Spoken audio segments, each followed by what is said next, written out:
میرے پاس ایک چھوٹا سا بکری کا بچہ ہے، 2.5 سے 3 کلو کی تعداد میں جو کا آٹا ہے، میں آپ کی دعوت کرنا چاہتا ہوں، کچھ صحابہ کرام کو لے کر میرے گھر پر آ جاؤ۔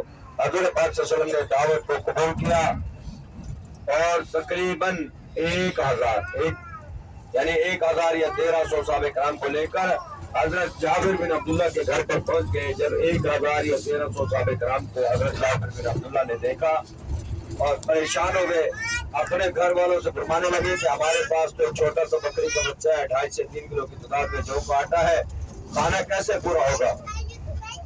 تو حضور پاک صلی اللہ علیہ وسلم نے پریشانی کا عالم دیتے ہوئے فرمایا کہ جابر پریشان نہ ہو، آپ ہنڈیا کو پکنے کے لیے رکھ دو اور جب تک میں نے وہ ہنڈیا کو نیچے نہیں اتارنا۔ جب ہنڈیا پک کر تیار ہو گئی تو حضور پاک صلی اللہ علیہ وسلم نے اپنے مبارک ہاتھوں سے ہنڈیا کو نیچے اتارا اور اپنے مبارک ہاتھوں سے کھانا تقسیم کیا۔ تقریباً 1300 صحابہ کرام نے پیٹ بھر کر کھانا کھایا۔